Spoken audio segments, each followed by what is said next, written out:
Welcome back to Chitheads. Today's episode of the Chitheads podcast is actually the first episode of a new podcast we're releasing as part of our new Embodied Podcast Network.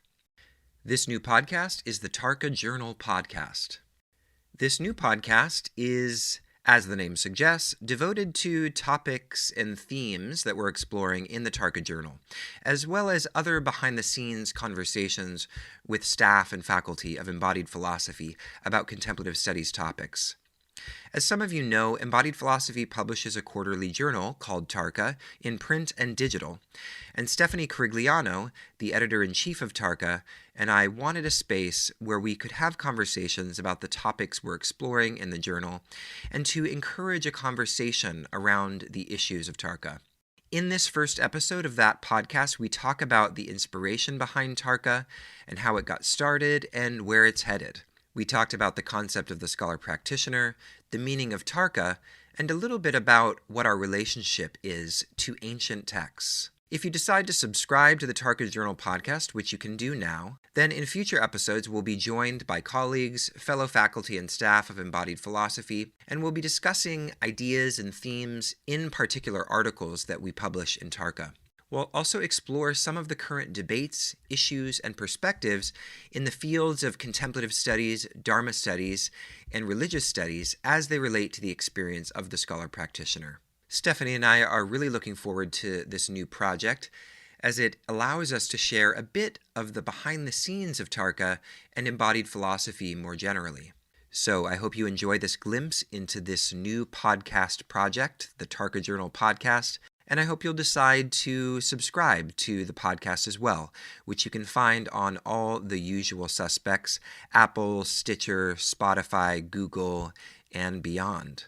So without any further ado, let's get into the episode.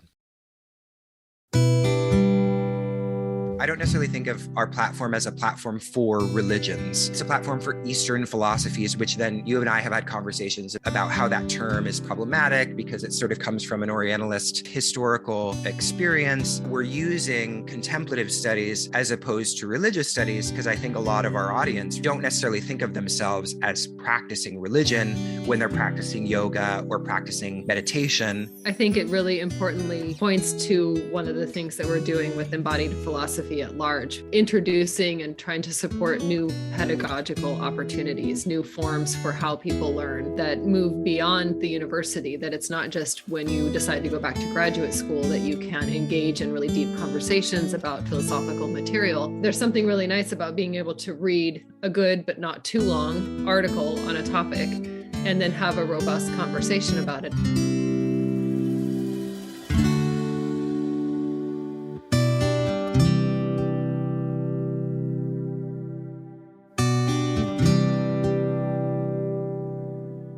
Welcome to the first episode of the Tarka Journal Podcast.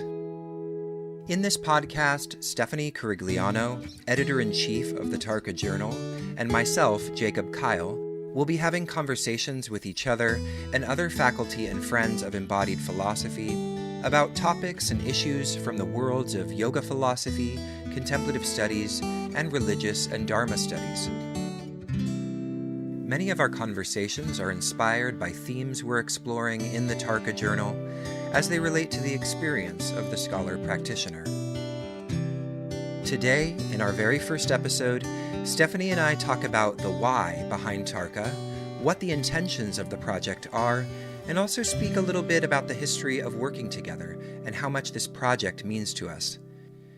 So this episode is a little glimpse behind the scenes, and we hope the podcast in general will encourage a sense of community and conversation around the Tarka Journal. If you like what you hear, please consider leaving us a review on your relevant podcast app, and be sure to follow us on Instagram at Tarka Journal.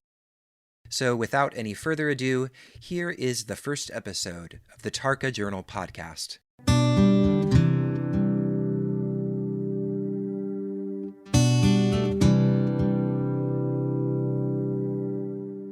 So one of the things that has come up for us since we started the Tarka Journal a couple of years ago is questioning the name. And so I thought we could talk a little bit about the name And I wanted to do that by means of reading this passage that sort of gives credence to the argument that perhaps we should have chosen another one, because as we have been told by a couple of colleagues and friends of embodied philosophy, Tarka is often associated with dry reasoning. So this is from a scholar, Raphael Turella's book, The Philosophical Traditions of India.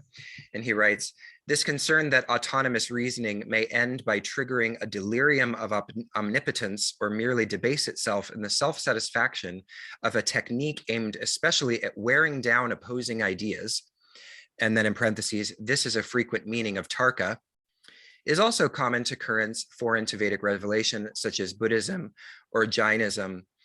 And then here's the kicker line. In traditional philosophical circles, the term Tarka is frequently associated with the adjective shushka, which means arid, dry, or without juice. So why did we use this title for our journal is the question. You were mentioning before, Stephanie, that a couple people have actually reached out and asked us why we chose this title.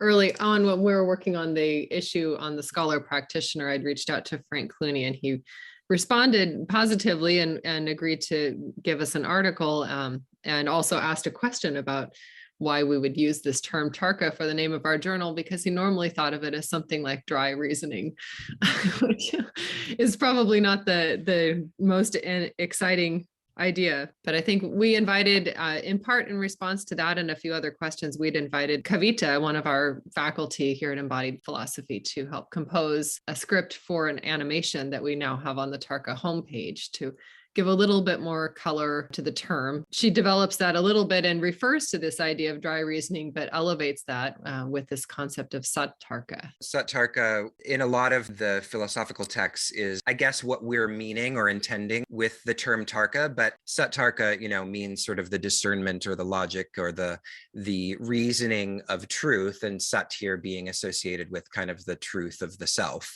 or the truth of that consciousness or that state of experience that one is looking to cultivate through practice or through their own philosophical engagement. My initial experience with the word and what I was drawing the inspiration from the title from was my knowledge of the term from Abhinavagupta's work. So when I did come up with the name, which was how many years ago now? Was that 3 years ago? 4 years ago? It was a while. It was 4 years ago. It's 2018. I was just looking back for when I actually started with Embodied Philosophy. Wow, we've been working together for 4 years. That's so amazing. It is. I love that.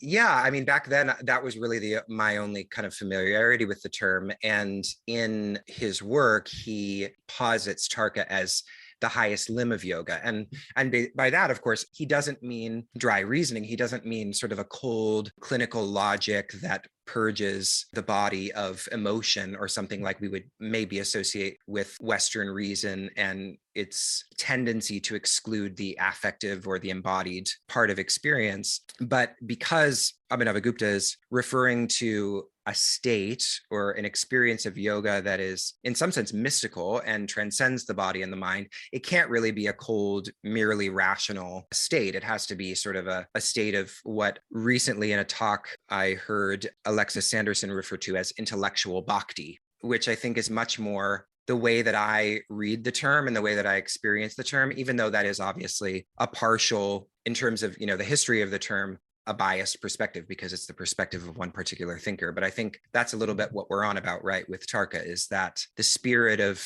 devotion that arises through intellectual engagement. Yeah, I love that concept of intellectual bhakti, in part just because it seems to recognize the act of devotion and the spiritual possibilities of study in ways that I think can often be forgotten or ignored. And maybe it's particularly the Western academic world where, the university increasingly moves towards a kind of more pragmatic approach to studying, and trade schools, and what is the job that you hope to get from your study, or what is the practical, outcome of your degree. Whereas the fields of theology and even religious studies and philosophy are full of bhaktas, of people that are devoted to their path of study. They're not just usually there even the most successful are not there, for a paycheck alone. They're there because they're in a true devotional pursuit of knowledge, which is, quite an interesting endeavor.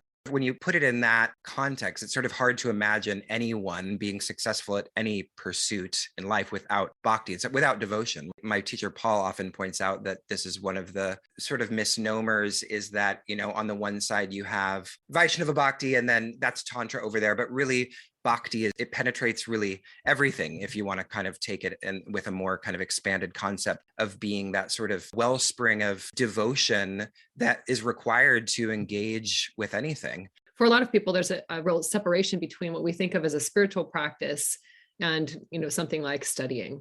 And you see priests with, like, for example, from the Catholic tradition, and they have their devotional practice and perhaps the work they do on Sunday, and then they may do, other scholarship. But to see really that many practitioners express and really pursue their spiritual path through their act of studying is I think it's an important move, especially as we, in terms of what we're doing with this journal and our focus on the scholar practitioner, it is this idea that these two are not separate, and to really develop a robust sense of practice requires some curiosity and some desire for knowledge about that practice, and vice versa, that knowledge about history and a tradition is really only complete when you have that element of practice. I love what we're talking about because it sort of reminds me, one of the foundational sort of inspirations for embodied philosophy was partly based in my experience in the yoga community. In some of the popular yoga world, there is this sense of, oh, just feel it. Like yoga is just about feeling, and, don't get too wrapped up in the intellectual nitty gritty. The study is sort of secondary to the practice, and that really what we should be prioritizing is like the way the body feels at any given moment, and blah, blah, blah. And this sort of almost anti-intellectualism, I think, in kind of some segments of the popular yoga world, and this idea that there's something like a pure emotional knowing that is exempt from any intellectual engagement. Does that make sense? It does. Sometimes I wonder if some of that emphasis doesn't in part come from the heavy emphasis on the Yoga Sutras within modern yoga circles. And for a long time, if somebody was doing a yoga teacher training and they were going to learn one text from Hinduism, it was most likely going to be Yoga Sutras, and they would get, maybe a few hours on Yoga Sutras. And something like this idea of chitta vritti nirodha, cessation of thought, lends itself towards not thinking. Yeah. Well, the whole point of, if your goal of yoga practice is to reduce your, fluctuations of thought, the idea of pursuing knowledge seems a little counterintuitive. Do you think that's the correct interpretation of? Do you read it that way, or do you think that's just the kind of widespread interpretation of that sutra? I think that could be its own whole conversation. Yeah, no, I think there's different ways of interpreting things that differ between a literal translation and trying to understand it from within the tradition, and also what makes sense in terms of practice. And so on a practice level, a sutra like that has to imply many levels of not having thought stopped, of having thought slowed, perhaps, the slowing of the churning of thoughts, of just, stopping that, being willing to look at the thoughts as they change, and this, idea of coming to a place of meditation that's quiet and less distracted. I do think, that seems to be the focus or the thrust of that first pada of the Yoga Sutras. The cessation of thought, I have not experienced that, but as in my understanding from the scholars that have come before me, that is this absorbed consciousness of samadhi is the goal, one goal for yoga. Yeah. Whether or not that's our goal is a whole nother question. And I appreciate you mentioning that. It's perhaps its own conversation. Maybe we'll bracket that and save it for our Shitheads interview with you, which is coming. On this topic, I recall my conversation with Edwin Ryan a number of years ago on this very topic, and I really liked what he said, where he mentioned that the Yoga Sutras was his text for the meditation cushion, and then the Bhagavad Gita was his text for the rest of his engagement in life. And I think his point there was that, in within the coordinates of my seated meditation practice, something like the Yoga Sutras and something like Chittavritti Nirodha makes sense, right? It actually makes sense, that one could achieve a state of a lack of fluctuations when they're sitting on a meditation cushion, where if you had a lack of fluctuations when you're engaged in the world, you're probably brain dead in some way. And it doesn't really make sense to talk about an absence of fluctuations when you're engaged in relationships and you have a family and all of these things. So I really liked that point he made, because it helps us reimagine like what we're talking about when we're talking about our relationship with a text, and that it doesn't have to be this kind of absolute sort of all encompassing, or that the teaching within a text is meant to apply to every circumstance or to every type of person. And that to me is sort of like a radical idea a little bit, or maybe a refreshing one, because we do have this tendency to look for another Bible, maybe, so we're looking for a book that translates across all experience, and it's the tome, it's the, I don't know, it's that which we refer to and try to default back to in all aspects of life. But maybe these texts aren't meant to be read in that way. Right. And, that brings me to another kind of thought that I have in terms of the anti-intellectual sort of thrust of much of modern yoga, or maybe, in the past. I think that's changing now, especially in the last few years. But the other factor is, and I also experienced this because I came to the study of Hinduism and theology from a place of practice. I'd been practicing asana, with a teacher in India for, nearly a decade before I went back to graduate school. And initially really deeply learning some of these texts and studying was very discombobulating. It brought up all these questions, very real. Is this modern asana practice that I've been doing, does it actually have anything to do with any of these traditions? Maybe I'm not even doing yoga. And then that can actually undermine the impetus to even want to continue practicing, even though I'd had a decade of experience letting me know that, all things aside, the physical practice was effective and beneficial in my life.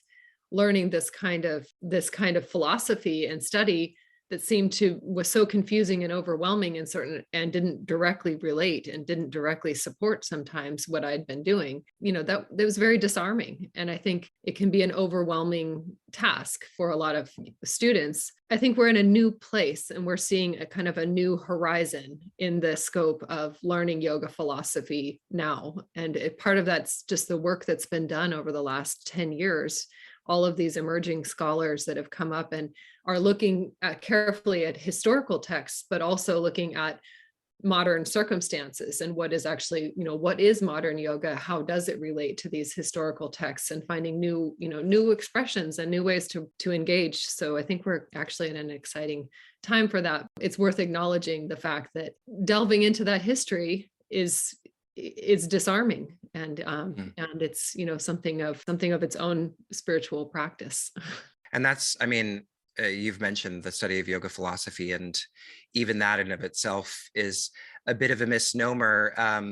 And some people think, again, it's like some people have said to me before that yoga has no philosophy. It's like goes back to that idea, and all of these things really come down to how you define your terms at the end of the day.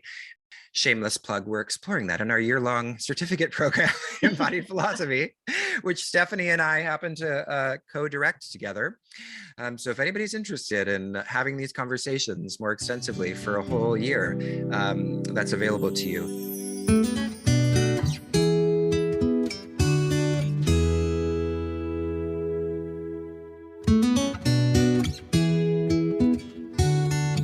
Back to Tarka, you are the editor-in-chief of the journal.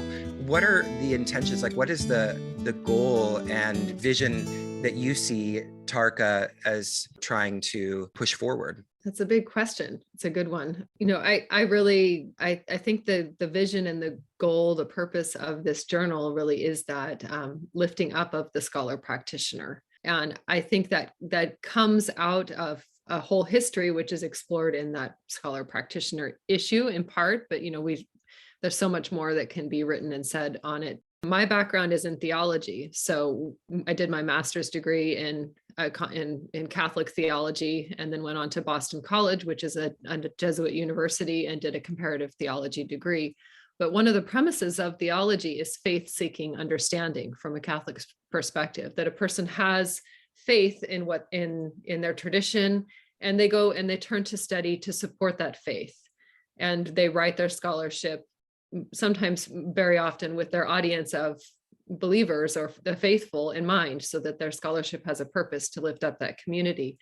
And with the dichotomy with religious studies is that so often South Asian studies has been allocated to a religious studies department, where that kind of subjectivity in relation to the material is not really permissible, or it's actually, not allowed a lot of times. Yeah. So you have this dream of the vision of the objective scholar who's just studying their material and presenting some facts, and the student can learn those facts and materials. But to have a merging of those two worlds is something more done in relation to perhaps your own teacher, if you find your own guru, your own spiritual community for that kind of study, but less so much in the academy, or less within popular discourse. What I learned from my background in Catholic theology was the very exciting work that goes on within that.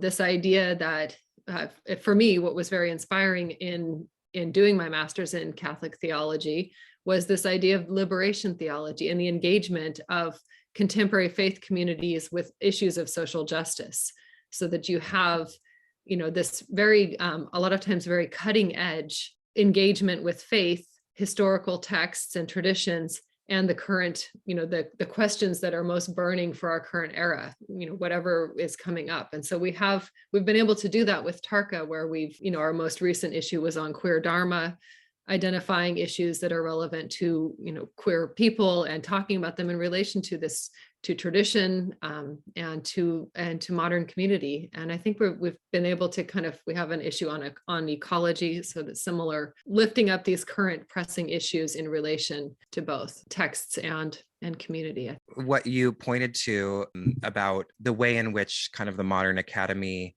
frowns upon sort of the notion of the scholar practitioner is really interesting, right? Because we sort of see the split between the two. Like, on the one hand, there's the divinity, speaking from at the level of kind of religion and theology. On the one hand, there's divinity schools, right? Where there's the expectation that you're a practitioner, you're becoming a pastor or a minister of some sort of tradition. And then the religious studies, on the other hand, is that department that represents sort of the objectivist, quote unquote, impulse of Western scholarship. And didn't you write about this in your article for the Scholar Practitioner Journal, where you were talking about the historical split, right, between these two? Yeah, that I think it's an interesting historical split, and it's a beneficial split, because the split between religious studies and theology allowed for a move beyond pure evangelization to be the purpose of one of the driving purposes of work, of studying religious traditions. And it moved the study of religious traditions outside of just a purely religious institution to, all secular and public education universities could offer something like religious studies. It seemed like there's a great benefit in learning about the world's religious traditions, whether or not you are a religious person. If you're working in healthcare or business or et cetera, that there's a benefit to knowing how people live and what their different worldviews are. So those are the great triumphs of the field of religious studies. And yet along the way, also something was lost, I think. And along the way, you have a lot of practitioners, modern practitioners of Buddhism, of Hinduism, that typically did not self-disclose or did not reveal their own faith background within their work. And so their work is not purely objective. It does come from a place of their own questions and their own positionality in relation to their material. And it's kind of interesting to see now a return to that, needing to self-identify within one's work, and to really think about what is the community that you're doing this work for. If you're writing for a community of practitioners like yourself, then there's a value in identifying that and recognizing that within your work.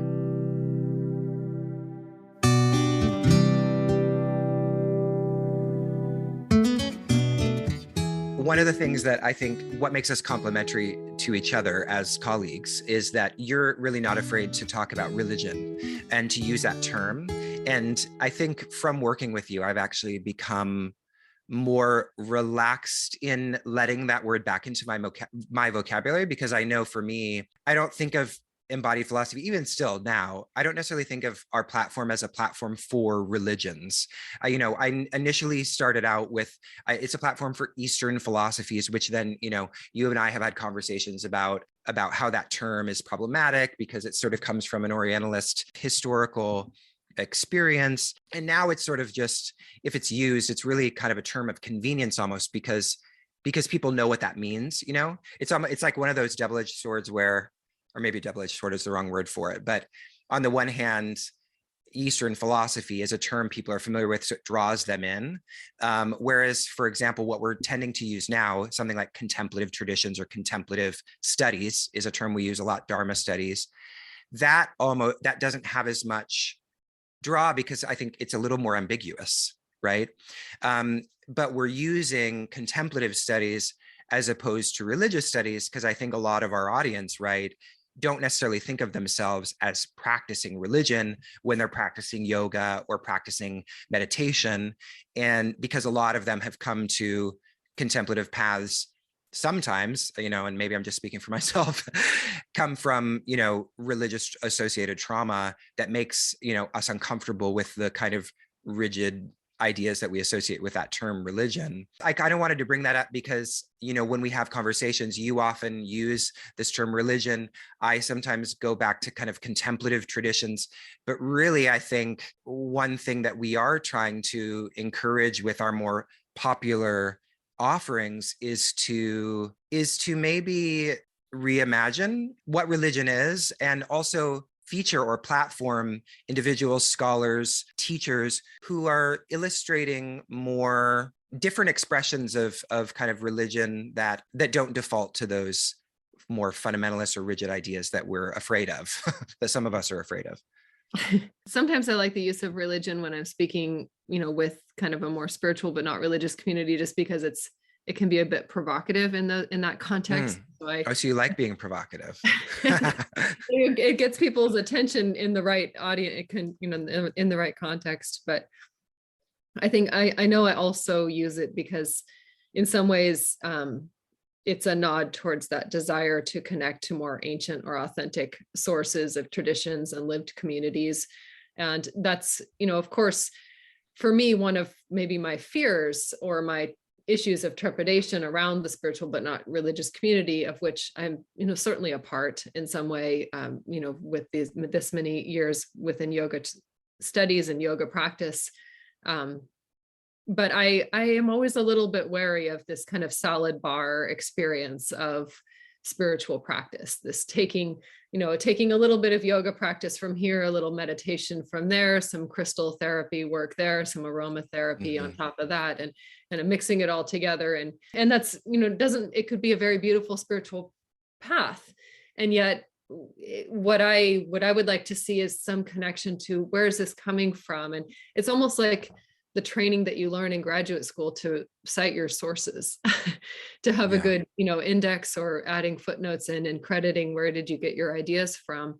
I would like to have that sense of, where is this coming from? And not that innovation is a bad thing, but it's nice to know what your background is so you can be clear about when you are innovating, when new things are emerging. I think that's helpful, and it helps us to be that is also deeply connected to this idea of kind of a post-colonial theology, of being able to recognize where your ideas come from well enough to credit those sources and then be comfortable moving forward into a new imagination of what spiritual practice is, because certainly historical religious traditions are, as full of promise as they are of problems.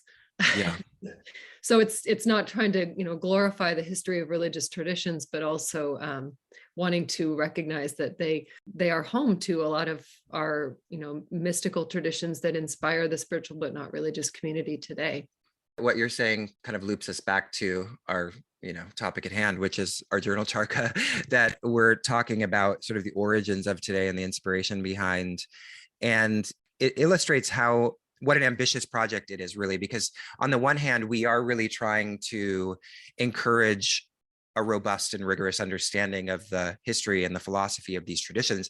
And then at the same time, each issue is grappling with we're trying to integrate that with contemporary issues, and that's not always easy. I mean, there really couldn't be anything more uncomfortable on the face of it than the marriage of queerness and dharma. I mean, because, and we found that, right, even when we were trying to curate content for it, it was like crickets. Nobody, we're doing a call for papers and nobody responds. Like, No, I had we have a tremendous response to the call for papers, but a far less. Once people got writing, I had a whole slew of letters from authors saying that they were not able to complete their work, that they realized that they had ideas for projects that they felt underprepared for writing, or that they were, became too much emotional labor, maybe also combined with being in the midst of a pandemic. But it's a challenging topic for people, and part of that comes from a lack of other material already having been published on it, that there's not a huge amount of resources for this community to draw from, to build upon, to argue against, and build new ideas upon. So, we're trying to forge new ground with the topic of queer dharma. It's an example, I think, of trying to do this quite challenging task, and maybe not actually satisfying everybody, because people tend to sit on one side or the other, right? People tend to be either like they want to focus on sort of the ancient original quote in quotes traditions, or they want to be working on contemporary issues. But that intersection is sometimes a challenge to find. Yeah, I also think that what you've pointed to the juxtaposition of the terms queer and dharma, but also what's at play in that issue is this juxtaposition of religious communities and the spiritual but not religious.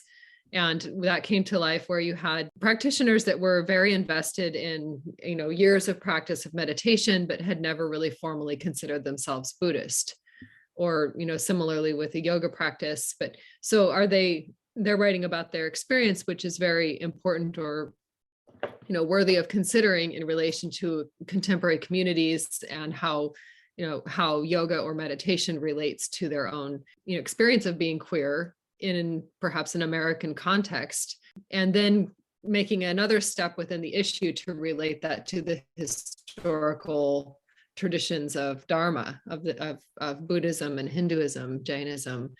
And so there's, a lot kind of at play there. And so I think some of the authors were less comfortable with talking about Dharma because it is a kind of religious term. And, do they really see themselves as Buddhists? And so then it became a whole nother, issue of labeling. Where do the labels come in? When are they important? And, is the fact of labeling oneself then, what does that entail, and what does it require and ask of a person?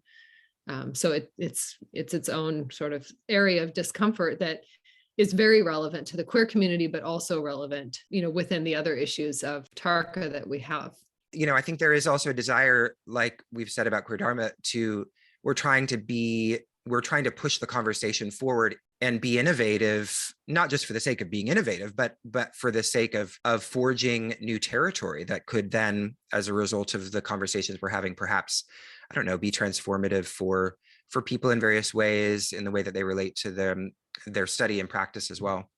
I was thinking about, what actually was our first issue that we published, even though Scholar Practitioner was dated to be the issue 0. Our first issue was the Bhakti issue, and it has a very heavy Krishna Bhakti slant. It was our first. It's a lot to take on a topic like Bhakti, and even in one journal issue, you're not going to do justice to something like, the Vaishnava tradition of Bhakti. It's just, there's like, volumes and volumes and years of work you could put into trying to create a good issue on that. But we covered a lot of basic terms and introduced a lot of fundamental concepts in this issue. And just thinking back to how we opened our conversation today about the idea of Bhakti in relation to study, and Bhakti, how it relates to so many other areas in terms of how we live. It's, the idea of developing these terms with one foot in desiring a historical understanding of them, and another foot moving towards a contemporary interpretations and uses for the terms is, it's an ongoing project. We could probably create Bhakti 2 on Bhakti. Oh yeah. Issue 2, totally different focus. But I guess that's one of the things that we've sort of had to relax a little bit about, or I feel like I have had to relax a little bit about, is that, you can gesture at being comprehensive, but really it's sort of impossible in any of these topics to be truly comprehensive. What you, I guess, at most, or one of the things you can hope for is just to encourage a conversation, right, around the topics. And actually, that's part of the reason why we've decided to start doing this podcast, is to talk about the articles in Tarka and other articles. I think we kind of have a desire to both explore the articles and sort of the topics and issues that come up when reading them, because I think a lot of the articles in the different issues are, some of them are quite provocative, and they open up a whole world of possible conversation and debate. I think it really importantly points to one of the things that we're doing with embodied philosophy at large, and really introducing and trying to support new pedagogical opportunities, new forms for how people learn, and that move beyond the university, that it's not just when you decide to go back to graduate school that you can engage in really deep conversations about philosophical material, that as a practitioner, that maybe, there's something really nice about being able to read a good but not too long article on a topic and then have a robust conversation about it. And that's a lot of what happens in the university context, in the setting. It's what's so beautiful, I found, about going back to graduate school, being able to read these rich material and then have a group of people that I could come to once a week or whatever, however often a class met, and have conversations about the material and hear somebody speak about the intent behind the article and give a little bit of background.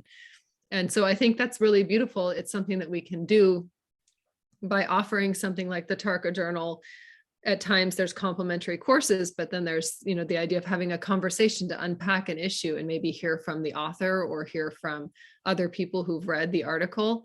In that way, we can all be a part of this, virtual classroom, and really think about how do we advance this kind of education outside of the university. Yeah. And how do we support it also? Yeah. So to that point, you're bringing up possibilities about conversations with even Tarka Journal subscribers, people who have, things they want to share. If that's you and you're listening to this, I'm going to throw out an email address that we'll probably have to create because I'm not sure it exists yet, but it will by the time you hear this. Tarka@embodiedphilosophy.com. It's just the name of the journal, Tarka, Tarka @embodiedphilosophy.com. And you can send us your ideas if you're a subscriber and there is a particular article that you thought was really provocative and you want to have a conversation about it. We can begin that conversation and the possibility of having it together via email. So send us an email at tarka@embodiedphilosophy.com and we'll get back to you. So Stephanie, I want to shift gears a little bit and talk about how we met and actually how Tarka got started. First of all, how did you hear about embodied philosophy, and how did you hear about the Tarka journal as an opportunity? I think it was Chris Chappell who sent me a notice letting me know that you were looking for an editor for a journal that you'd like to create. And so that was the introduction. I have to give thanks to Chris, who is a tireless supporter of all of his students. And I remain grateful to his support throughout the years, having been his student as an MA and a PhD. I remember the first conversation we had. I was actually walking down the street in Brooklyn. I think I was leaving some sort of appointment, and I remember talking to you like as I was on my way to the subway, and I just remember it very vividly, and just being excited because, even though I was working with people with advanced degrees, I hadn't yet worked with someone who had an advanced degree actually in the editorial area that we publish in.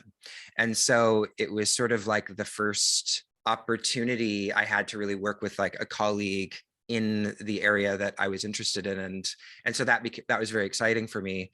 I remember that I was sitting on my back porch and that I'm in Northern California, and, outside of academia, we made an intentional decision to move to a fairly rural area. And I've, since that time been able to kind of find homes in a couple of different universities where I also teach.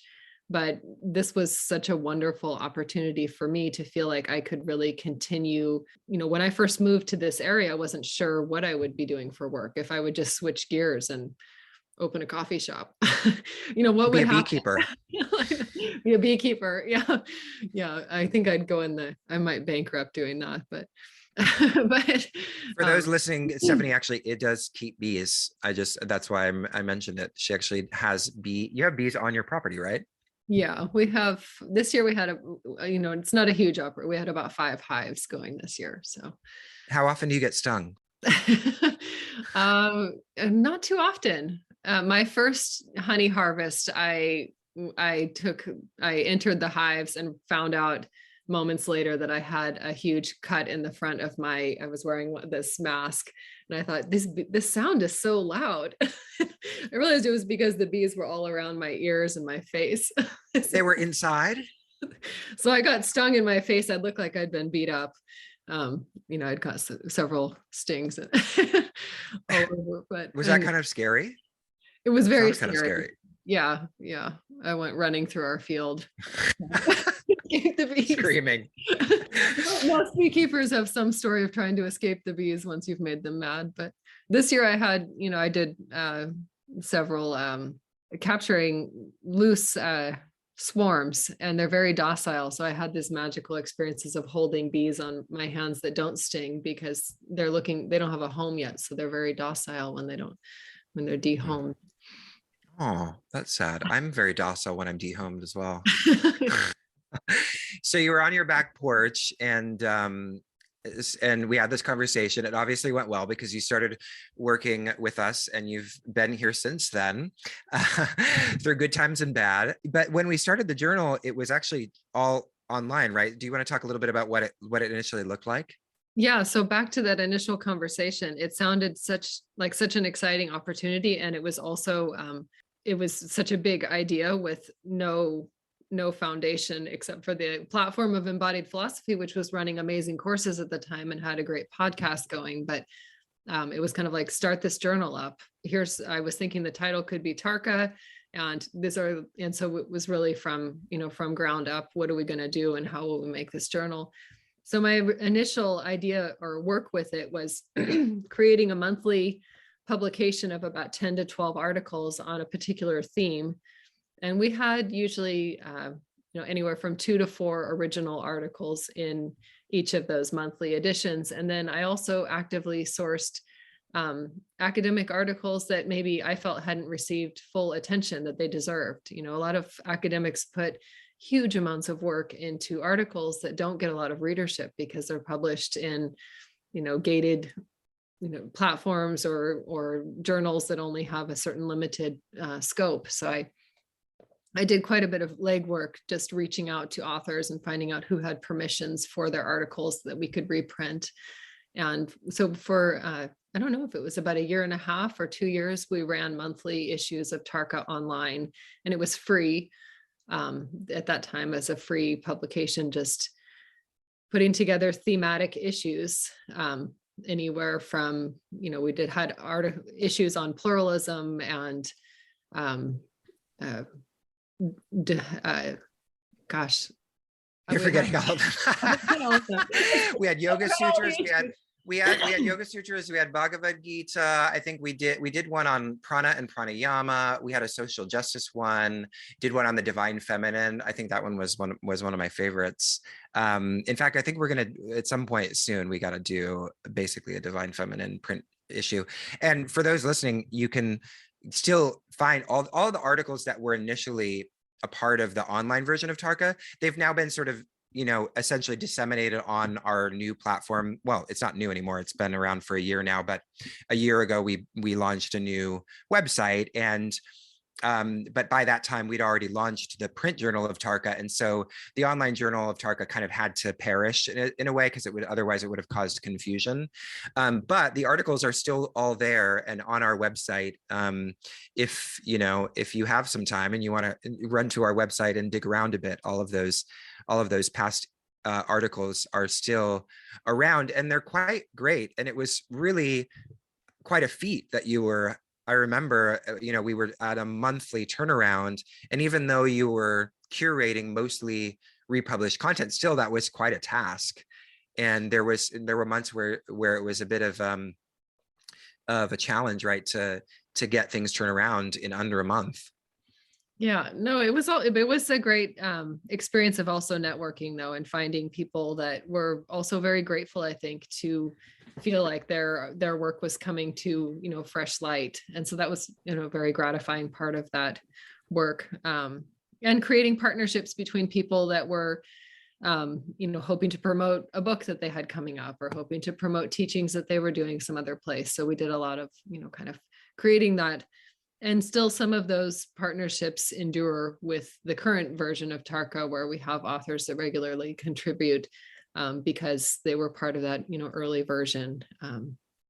We've built some pretty stable, good relationships with our authors and writers. So that's been a really fun part. But we're always looking for more. I'm just going to sort of interject a few of these, plugs in here for anyone who's listening who wants to know what our upcoming foci are. And you can find out more if you go to embodiedphilosophy.com/Tarka. And I think they're on that page, or maybe on our submissions page, which you can find a link to at the bottom of the website. There's information about the upcoming issues that we're doing.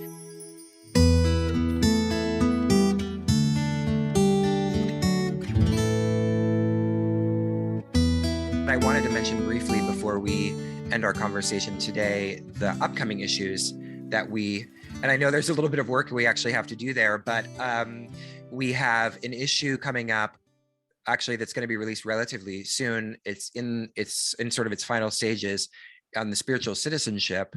And that was inspired by a conference we did last year by the same title, Spiritual Citizenship Online Conference. We had our keynote speaker, Cornell West. And do you want to say a few words about that one, Stephanie, and how it's going? Yeah, we're almost ready to have our proofs coming back. And so it will be it's very much in its final stage.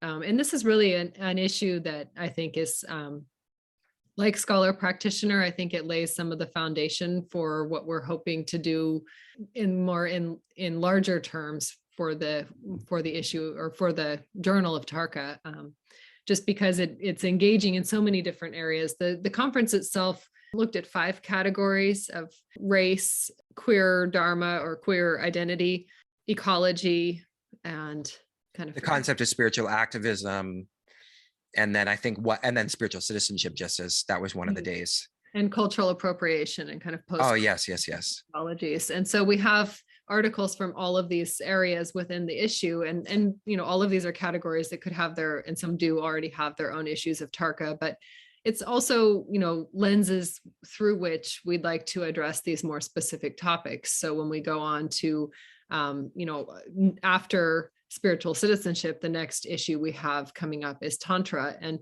of course, within the Tantra issue of Tarka, we will want to look at some historical ideas, but also we'll want to engage these different categories of living and contemporary issues in relation to Tantra. So that's kind of an ongoing project, but spiritual citizenship is, I think, a pretty exciting topic for us. And I know, it's an exciting topic, and it does touch on so much. And I think that issue is going to be really rich. We are also doing an issue coming up on teaching.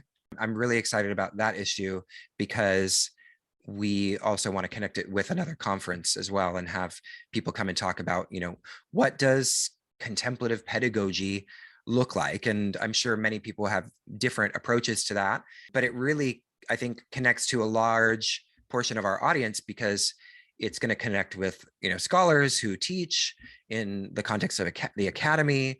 And it also is going to touch upon the segment of our audience that are yoga teachers who are teaching yoga, and what does it mean to teach yoga philosophy in the context of a yoga class and in the context of a yoga teacher training. How should we be teaching that philosophy? Should it be, just sort of a satellite scholarly approach to the subject matter, or should it be something different? I think it's such a rich topic that I'm really excited to explore, both in the conference and in that issue. This has been a delightful start to the Tarka Journal podcast. We talked about a lot, didn't we, Stephanie? We talked about the history of the journal. We talked a little bit about kind of the inspiration behind the journal. We talked about how we met and what the future holds, a little about what the future holds. My hope for this podcast, for these discussions is, and especially this first conversation, is to really outline some of, I think, the inspiration behind Tarka and encourage, some of the listeners who are also authors and scholars to become involved and let us know if they're interested in writing and in having these discussions. And I think we just referenced the scholar practitioner and the spiritual citizenship components. I think those are really important foundations for the work that we've been doing and that I find very exciting. And I hope that, we'll dive into those issues with more specificity in coming conversations. And if you're listening to this, but haven't become a subscriber yet, there's two options of becoming a subscriber. You can be digital and you can be a print subscriber. Currently, the print is, I believe, available just in the United States, although that will be changing very soon. But in the meantime, you can be a digital subscriber to Tarka, and all of that information is available on the website. So I wanted to give the listeners a little bit of a taste of what's coming up in the Tarka Journal podcast, because we have a few conversations that are planned, and there will, of course, be many more to come. But the next one, Stephanie and I are going to go behind the scenes of the existing issues of the Tarka Journal. And how many are there, Stephanie? 6? There are 6, and there will soon be 7. Excellent. So we're going to go behind the scenes to behind each of the existing issues and give a little bit of that never before seen footage of what what went into these issues. So that's the next podcast episode. And then we'll be talking to Ryan Lemaire, who is our creative director. Then we will be speaking with Marcy Braverman Goldstein about her article, "Is Academia Like a Religion?" And that article comes from our first issue of the Tarka Journal, which is actually issue number 0, because we published issue 1. And then when we went and retroactively published issue 0 for reasons we will explain next time. and that episode with Marcy will actually be a little bit more like the formula that we're going to use for this podcast moving forward, which is to have conversations with authors of articles from the Tarka Journal, or we'll have conversations with other faculty and friends, or Stephanie and I, about articles from the journal or other articles that have been published in the field of contemplative studies, and really focus on kind of conversations between colleagues about sort of interesting work that's happening in the field of religion and religious studies and contemplative studies. Yeah, I think that's great. It gives a chance to unpack some of the content that goes in and the ideas that are in the articles. And so you can kind of walk through and discuss the ideas with a little bit more color and life, and feel like, we hope also that the audience has a chance to feel that they're a part of that conversation as we kind of pursue this form of engaged learning. Thank you, Stephanie, for your time. And thank you to all of the members of the Embodied Philosophy community who are listening to our conversation today. Thank you, especially to the subscribers of the Tarka Journal, for supporting the life and the future of this work that we are doing. And we will see you next time on the Tarka Journal podcast.